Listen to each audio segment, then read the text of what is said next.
Okay? Thank you. Pakilista mo na lang ulit. Utang na naman.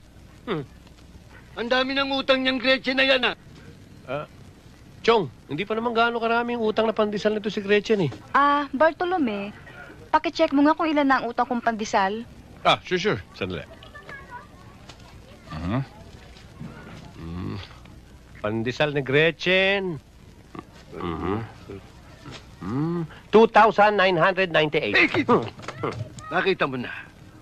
Sa piso pa lamang ang isang pandesal.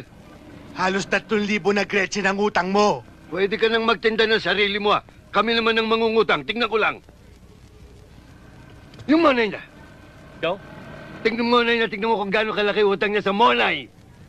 Oo. Monay ni Gretchen. 559. Ibig ko sabihin, kapanganak mo pa lamang, nangungutang ka na ng monay.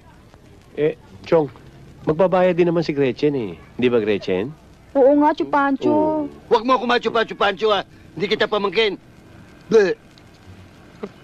Sungit-sungit. Sige na, Gretchen.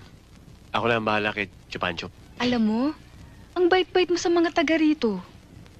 Siguro kung kakandidato ka, siguradong ikaw ang mananalo kasi ikaw ang iboboto namin dito.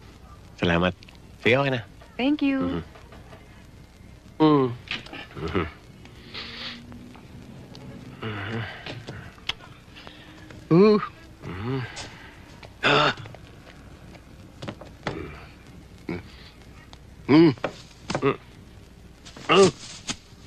Pambihira ka naman, Chupancho. Masyadong mainit ang ulo mo eh.